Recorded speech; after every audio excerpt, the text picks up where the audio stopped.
السلام علیکم ورحمۃ اللہ نحمدہ ونصلی علی رسولہ الکریم اما بعد فاعوذ باللہ من الشیطان الرجیم بسم اللہ الرحمن الرحیم رب اشرح لی صدری ویسر لی امری واحلل عقدۃ من لسانی یفقہوا قولی۔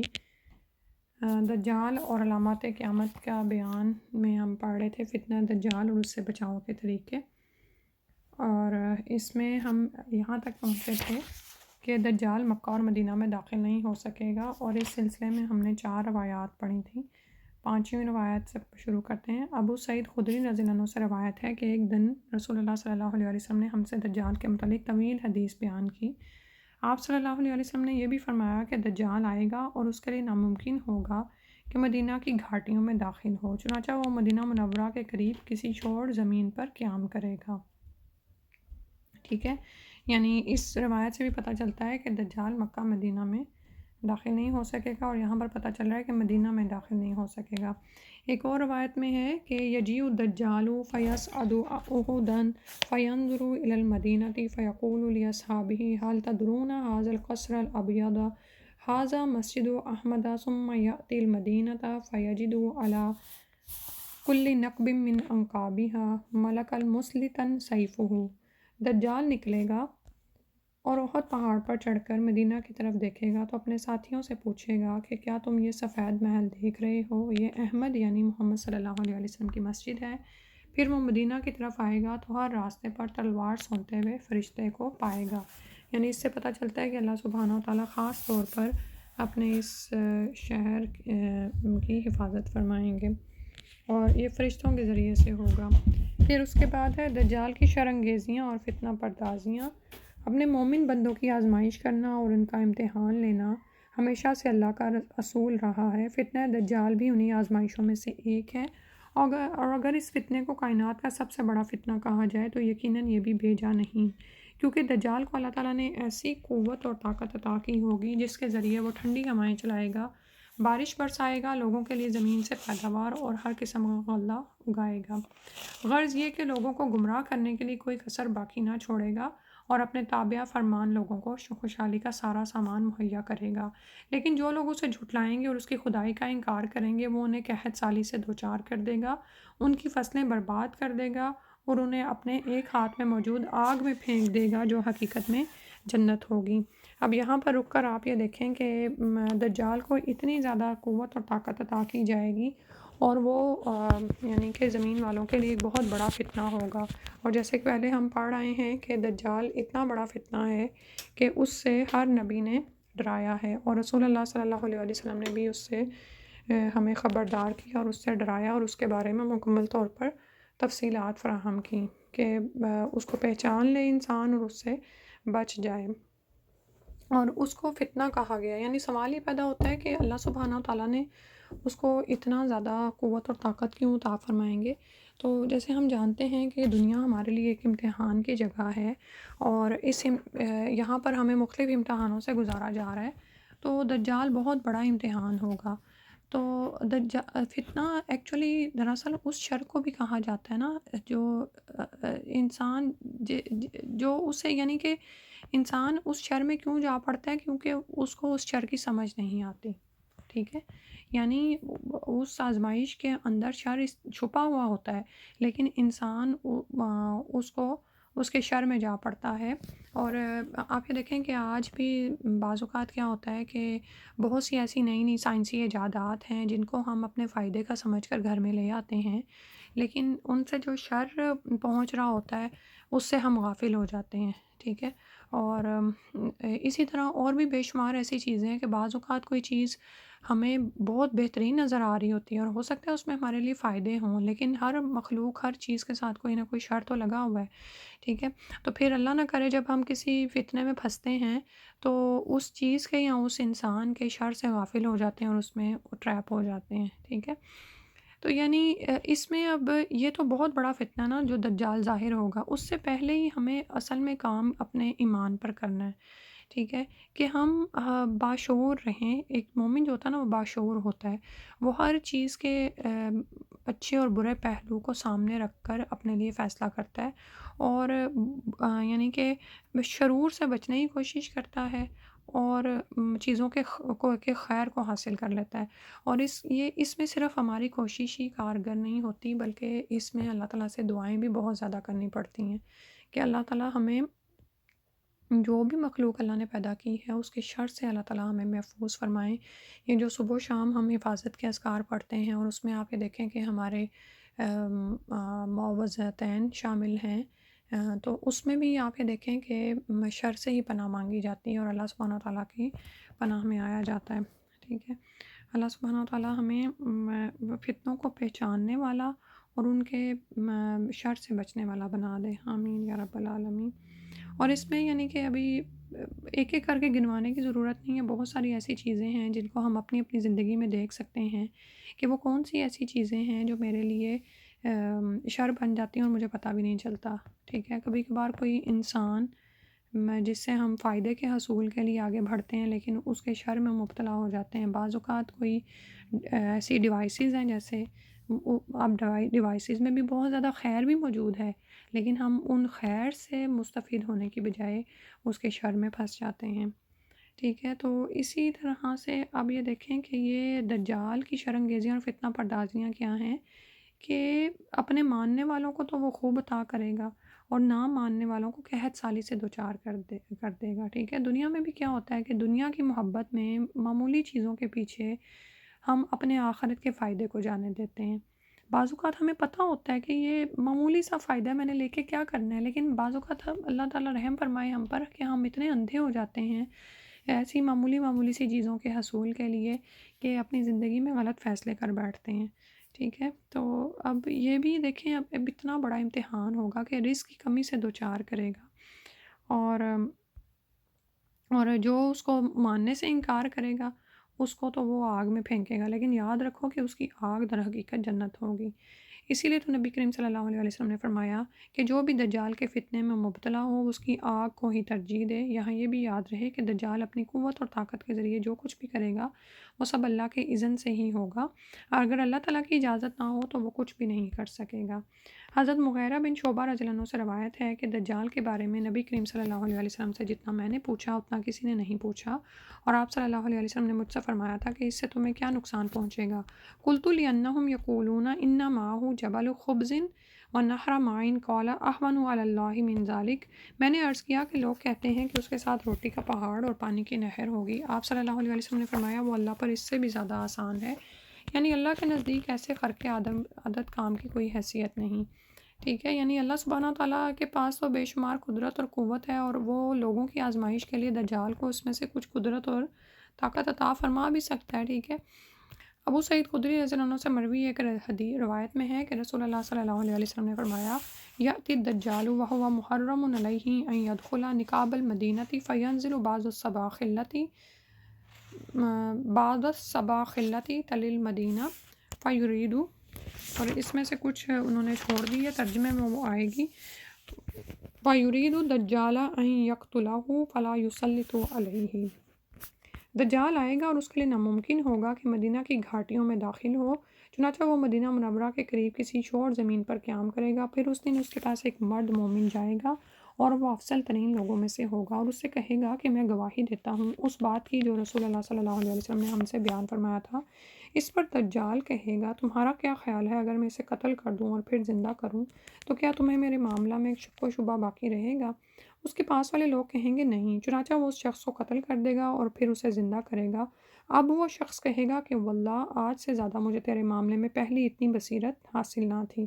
اس پر دجال اسے قتل کرنا چاہے گا پھر سے، لیکن اس مرتبہ اسے مار نہیں سکے گا، ٹھیک ہے۔ تو اب یہ دیکھیں وہ بندہ یہ کہہ رہا ہے کہ مجھے تیرے معاملے میں پہلے اتنی بصیرت حاصل نہ تھی، یعنی وہ پہلے جو اس کو حق الیقین ہوا تھا وہ اس کا عین الیقین میں پلٹ گیا، یعنی اب اس نے اپنی آنکھوں سے دیکھ لیا کہ جس بات کے بارے میں ہمیں رسول اللہ صلی اللہ علیہ وسلم سے حدیث پہنچی ہیں وہ اس کے آنکھوں کے سامنے سچ ثابت ہوئیں، تو وہ اس کا ایمان اور بھی مضبوط ہو گیا۔ اور اب کی دفعہ آپ جیسے ہم پیچھے پڑھ رہے ہیں نا کہ جو دجال کے فتنے سے بچ گیا تو وہ سمجھو کہ کامیاب ہو گیا، تو اب دوبارہ جب دجال اس پر مسلط ہونے لگے گا تو اس پر غلبہ نہیں پا سکے گا۔ نواز بن سمان رضی اللہ عنہ سے روایت ہے کہ ذکر رسول اللہ صلی اللہ علیہ وسلم الدجال ذات غدات فخفض فیہ ورفع حتی ظنناہ فی طائفۃ النخل فلما رحنا الیہ عرف ذلک فینا فلا یحل لکافر یجد ریح نفسہ الا مات ونفسہ ینتہی حیث ینتہی طرفہ۔ ایک دن صبح نبی کریم صلی اللہ علیہ وسلم نے دجال کا ذکر فرمایا، اسے حقیر اور اس کے فتنے کو عظیم گردانا، حتیٰ کہ مجھے یہ گمان ہوا کہ شاید دجال ان درختوں کے جھنڈ میں آ گیا ہو۔ پھر ہم شام کے وقت آپ کی طرف گئے اور تو آپ نے دریافت کیا کیا معاملہ ہے؟ ہم نے کہا کہ آپ نے دجال کے بارے میں خوب آگاہ کر دیا تھا اور ہم سمجھے کہ شاید وہ اسی نخلستان میں ہے۔ آپ صلی اللہ علیہ وسلم نے فرمایا، مجھے دجال سے بڑھ کر اور فتنوں کا تم پر اندیشہ ہو سکتا ہے۔ اگر دجال میری زندگی میں نمودار ہوا تو میں اس کے درمیان رکاوٹ بن جاؤں گا اور تم لوگوں کو اس کی شر سے بچا لوں گا، اور اگر وہ میرے بعد ظاہر ہوا تو تم میں سے ہر شخص بذات خود اس کے خلاف حجت ہوگا اور اللہ تعالیٰ ہر مسلمان پر میرا خلیفہ اور نگہبان ہوگا۔ تو یہاں سے آپ یہ دیکھیں کہ ہمارے تسلی کے لیے کتنی باتیں نکلتی ہیں کہ اگر انسان اپنے ایمان کی حفاظت کرے، اور اس ایمان کی حفاظت میں کیا ہے کہ انسان وحی الہی سے جڑا رہے اور نیک صالح لوگوں کی صحبت سے جڑا رہے، ضرور ایسے لوگوں سے مستفید ہو، تو پھر کیا ہوگا کہ اللہ سبحانہ تعالیٰ ہر مسلمان پر خلیفہ اور نگہبان ہوں گے، اور ہر شخص بذات خود حجت بن جائے گا نا، کیونکہ پیچھے جیسے ہم پڑھ رہے ہیں اور یہاں پر بھی آ رہا ہے کہ دجال ایک گھنگریالے بالوں والا نوجوان ہے جس کی ایک آنکھ ابری ہوگی اور وہ عبدالعزیٰ بن قطن کے مشابہ ہوگا، لہٰذا جو شخص بھی تم میں سے دجال کو دیکھے وہ سورہ کہف کی ابتدائی آیات تلاوت کرے، ٹھیک ہے؟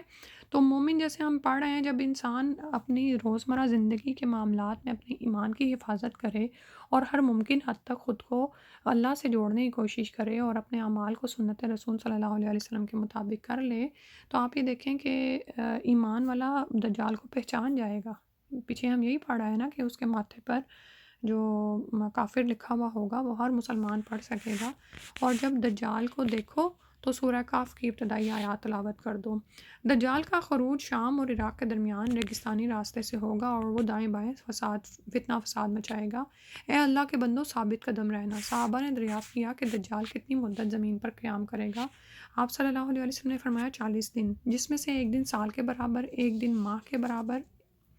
ایک دن ہفتے کے برابر اور باقی دن عام دنوں جیسے ہوں گے۔ صحابہ نے پھر دریافت کیا کہ اے اللہ کے رسول، جو دن سال کے برابر ہوگا اس میں ہم نمازیں کیسے ادا کریں گے؟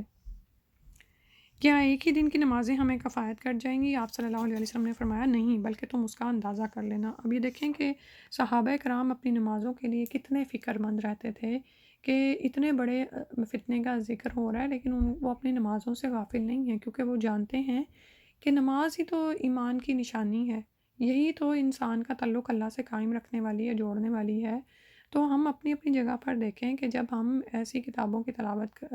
ایسی کتابوں کو پڑھتے ہیں اور اس میں ہمیں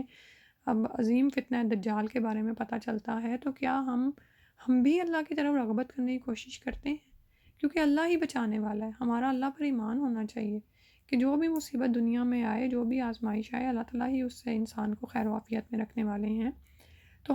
آج ہم اپنی نمازوں کو ہی چیک کر لیں کہ ہماری نمازوں کا کیا حال ہے۔ اب صحابہ تو اتنے پریشان ہیں کہ ایک سال میں پھر نمازوں کا کس طرح سے حساب کریں گے، اور پھر یہ پوچھ رہے ہیں کہ کیا ایک دن کی نمازیں کافی ہوں گی؟ تو نبی صلی اللہ علیہ وسلم کو بتا رہے ہیں کہ اس کا اندازہ کر لینا، ٹھیک ہے؟ اب یہ بھی ہمارے ذہنوں میں خیال آ سکتا ہے کہ کیا ڈیوائسز کے ذریعے اندازہ ہوگا، لیکن پیچھے جیسے ہم پڑھ رہے ہیں کہ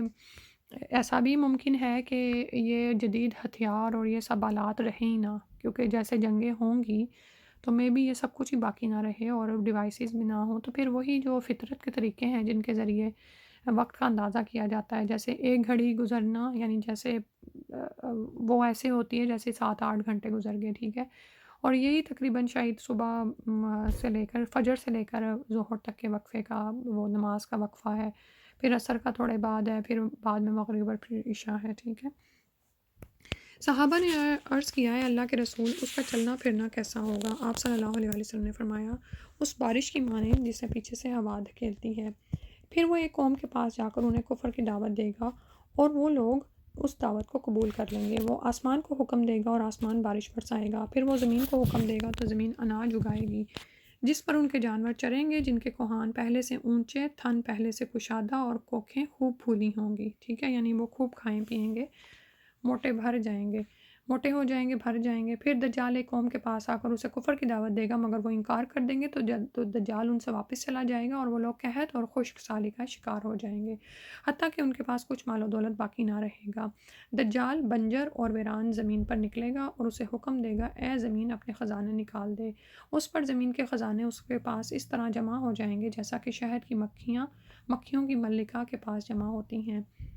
تو اب یہاں پہ دیکھیں کہ وہ 2 زمینوں سے گزر رہا ہے، اپنے ماننے والوں پر خوب بارش اور رزق برسا رہا ہے، اور جو اس کو نہ ماننے والے ہیں وہاں پر قحط اور خشک سالی آ گئی ہے، ٹھیک ہے۔ لیکن آپ یہ دیکھو کہ جو اس کو نہ ماننے والے ہیں، دنیا میں تو آزمائش ہوگی۔ آج آپ یہ دیکھیں کہ کون سا ایسا بندہ ہے جو رزق کی کمی کا رونا نہ روئے، چاہے وہ مسلمان ہے چاہے نان مسلم ہے۔ لیکن ایک مسلمان کیوں ایسے چیلنجز کو مول لے لیتا ہے؟ کیونکہ اس کے سامنے آخرت کے فائدے ہوتے ہیں۔ اس دنیا میں تھک ہار کے بھی ہم جتنے ڈالرز کماتے ہیں، آپ یہ دیکھیں کہ آخرت میں جو نعمتیں ملنے والی ہیں وہ تو ہمیشہ کی ابدی نعمتیں ہیں، اور وہاں پر کوئی تھکاوٹ نہیں ہوگی، آپ کو وہاں سے کبھی نکالا نہیں جائے گا، ہمیشہ رہنے والے باغات ہیں۔ تو جب بھی دل ذرا واپس مردہ ہو یا دین کا کوئی حکم مشکل لگ رہا ہو، تو دوبارہ سے خود کو تھامیں اور ثابت قدم ہو جایا کریں کہ نہیں، مجھے وہاں کے جو ہمیشہ کے رہنے والے فائدے ہیں وہ لینے ہیں انشاءاللہ۔ آخرت کے فائدوں پر نظر رکھنے کی کوشش کیا کریں، اللہ تعالیٰ کے وعدوں پر یقین کرنے کی کوشش کریں کہ اللہ کے وعدے سچے ہیں، ٹھیک ہے۔ اس کے بعد ہے کہ پھر دجال ایک نوجوان کو بلائے گا اور اس کے 2 ٹکڑے کر ڈالے گا، جس طرح نشانہ لگانے کی غرض سے لگائے گی کوئی چیز 2 ٹکڑے ہو جاتی ہے۔ پھر اسے زندہ کر کے بلائے گا تو وہ نوجوان چمکتے دمکتے اور خوش چہرے کے ساتھ اس کی طرف چلا آئے گا۔ اسی اثنا میں اللہ تعالیٰ مشرق کی جانب دمشق کے شہر میں سفید منارے کے پاس زرد کپڑوں میں ملبوس حضرت عیسیٰ علیہ السلام کو نازل فرمائیں گے۔ انہوں نے اپنے دونوں ہاتھ 2 فرشتوں کے پروں پر رکھے ہوں گے۔ جب عیسیٰ علیہ السلام اپنا سر جھکائیں گے تو پسینہ ٹپکے گا، اور جب وہ اپنا سر اٹھائیں گے تو موتی کی مانند بوندیں بہیں گی۔ جس کافر کے پاس عیسیٰ علیہ السلام اتریں گے اس کو ان کے سانس کی بھاپ لگے گی اور وہ مر جائے گا، اور ان کے سانس کی بھاپ وہاں تک پہنچے گی جہاں تک ان کی نظر پہنچے گی، ٹھیک ہے۔ تو اللہ سبحانہ تعالیٰ نے یہ چونکہ لکھ رکھا ہے کہ وہ اسی عیسیٰ علیہ السلام کے ہاتھوں ہی قتل ہوگا، تو اس کا ہی بیان ہے یہاں پر۔ دجال کے مقابلے میں سخت لوگ، ابو ہریرہ رضی اللہ عنہ نے فرمایا کہ 3 باتوں کی وجہ سے جنہیں میں نے رسول اللہ صلی اللہ علیہ وسلم سے سنا ہے، میں بنو تمیم سے ہمیشہ محبت کرتا ہوں۔ رسول کریم صلی اللہ علیہ وسلم نے ان کے بارے میں فرمایا کہ ہم اشد امتی علی الدجال، یہ لوگ دجال کے مقابلے میں میری امت میں سب سے زیادہ سخت مخالف ثابت ہوں گے۔ راوی حدیث کا بیان ہے کہ ایک مرتبہ بنو تمیم کے یہاں سے زکوٰۃ وصول ہو کر آئی تو رسول اللہ صلی اللہ علیہ وسلم نے فرمایا، یہ ہماری قوم کی زکوٰۃ ہے۔ بنو تمیم کی ایک عورت قید ہو کر عائشہ رضی اللہ عنہا کے پاس تھی، تو آپ صلی اللہ علیہ وسلم نے ان سے فرمایا کہ اسے آزاد کر دیں کہ یہ اسماعیل علیہ السلام کی اولاد میں سے ہے۔ تو 3 باتیں اب اس میں آپ یہ دیکھیں کہ ایک تو پہلی بات یہ ہے کہ دجال کے مقابلے میں یہ سب سے زیادہ سخت مخالف ثابت ہوں گے۔ دوسرا یہ کہ نبی صلی اللہ علیہ وسلم نے یعنی ایک طرح سے ان کو اپنی قوم فرمایا کہ یہ ہماری قوم کی زکوٰۃ ہے۔ اور پھر تیسرا، وہ عورت جو قید ہو کے عائشہ رضی اللہ عنہا کے پاس آئی تو آپ صلی اللہ علیہ وسلم نے فرمایا کہ اسے آزاد کر دے کہ یہ اسماعیل علیہ السلام کی اولاد میں سے ہے۔ مجھے خیال یہ پیدا ہو رہا تھا کہ دیکھا جائے کہ آج کون ان کی نسلوں میں سے موجود ہے، ٹھیک ہے۔ دجال کے خلاف جہاد، نواس بن سمان رضی اللہ عنہ سے مروی طویل روایت میں ہے کہ جب عیسیٰ علیہ السلام کا نزول ہوگا تو ان کے سانس کی ہوا جس کافر تک پہنچے گی وہ مر جائے گا۔ پھر فَيَطْلُبُهُ حَتَّى يُدْرِكَهُ بِبَابِ لُدٍّ فَيَقْتُلُهُ، پھر عیسیٰ علیہ السلام دجال کو تلاش کریں گے، اسے مقام لد پر قتل کر دیں گے، ٹھیک ہے۔ اللہ سبحانہ وتعالیٰ ہمیں اس کے فتنے سے محفوظ فرمائے، اور اگر وہ زمانہ دیکھنا پڑے تو اللہ تعالیٰ ہمیں اس کے فتنے سے بچا کے خیر و عافیت کے ساتھ رکھیں، آمین۔ لیکن ایمان کی بات یہ ہے کہ ایمان انسان اپنا سلامت رکھے اور اللہ کے وعدوں پر یقین رکھے، تو آپ یہ دیکھیں کہ نبی کے ہاتھوں قتل ہو رہا ہے اس کا۔ دمشق کے قریب پڑاؤ، ابو درداء رضی اللہ عنہ سے روایت ہے کہ رسول اللہ صلی اللہ علیہ وسلم نے فرمایا، ان فسطاط المسلمین یوم الملحمۃ بالغوطۃ الی جانب مدینۃ یقال لها دمشق